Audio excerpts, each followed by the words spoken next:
Storyboard. Why you can't read without checking your phone. Books versus cocaine. Visual. Someone cracks open a book. Instantly, the phone on the desk transforms into a neon slot machine, spinning reels with flashing jackpot lights.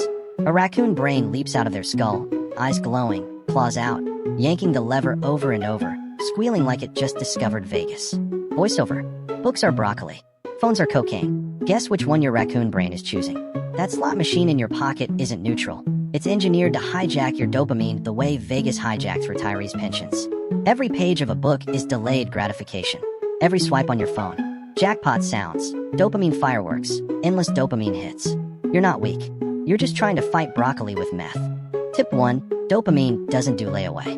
Visual. Dopamine shows up as a lazy gangster sprawled on a leather couch, blowing vape clouds shaped like memes and TikToks. A book timidly hands over a coupon that says, "Reward," 3 chapters later. The gangster waves it away like trash. Hell no. Where's the fireworks, bro? Voiceover. Your brain doesn't do delayed payments. It doesn't care about someday you'll feel smarter. It wants an explosion right now. That's why the phone always wins. The trick? Launder dopamine. You sneak the hit from things you already crave, snacks, playlists, comfy vibes, and you glue them onto the book. Reading isn't about discipline. It's about smuggling broccoli under sprinkles so your brain gulps it down without noticing. Tip 2. Silence is a horror movie. Visual.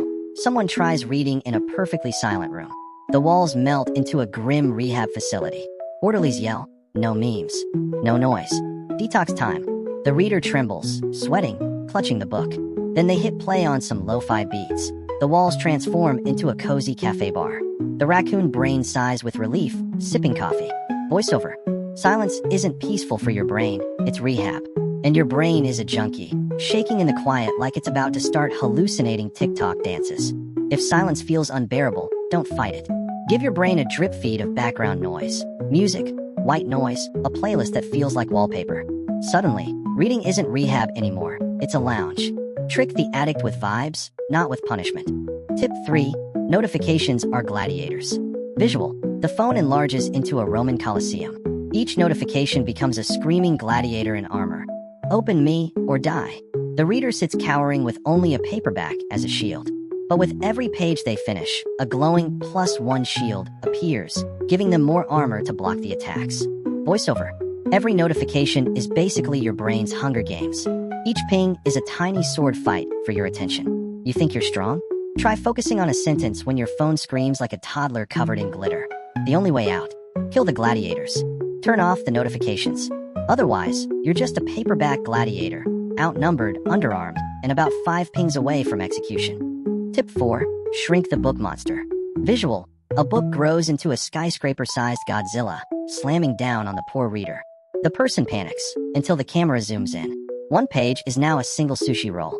The reader picks it up with chopsticks, chews it casually, and suddenly the monster shrinks to something bite-sized. Voiceover. Books feel like Godzilla. Too big, too scary, too much work. But here's the scam. You don't fight Godzilla all at once. You slice it into sushi rolls. 1 page, 1 paragraph, 1 bite at a time. That's how you trick your raccoon brain into thinking, "Huh, that's it." By the time it notices, you've eaten the whole monster, and it's still burping up memes. Tip 5. Weaponize social shame. Visual. Someone posts a story, currently reading 1984. Instantly, their friends pop up as ghostly judges, holding signs. Still on page 12? Pathetic. Embarrassed, the reader gulps and suddenly starts speed reading, flipping through 50 pages. Voiceover. Willpower is a weak suggestion. Social shame is a court order. That's why gyms make you pay up front. They're betting embarrassment will drag your butt through the door. Reading works the same. Make it public. Post it, brag it, show it off. Suddenly, your reputation is on the line, and your brain would rather survive embarrassment than survive another page of memes. OUTRO, outsmart your raccoon brain. Visual. The raccoon brain is strapped to a chair, book forced open in front of it. Around it are bribes, snacks, playlists, friends cheering. But the raccoon keeps sneaking side-eye at a glowing phone sitting on a faraway pedestal, drooling for it. A giant caption appears, "Cheat harder than your phone." Voiceover. Your brain isn't lazy, it's addicted. The drug? Notifications. Every ping sells your focus for 3 likes and a meme you won't even remember tomorrow. If you want to escape, you don't fight harder, you cheat smarter. Outsmart the raccoon. Rig the game. And subscribe for more shady neuroscience hacks. Otherwise, Future you will still be stuck on page 12, crying for Greg, and Greg doesn't care.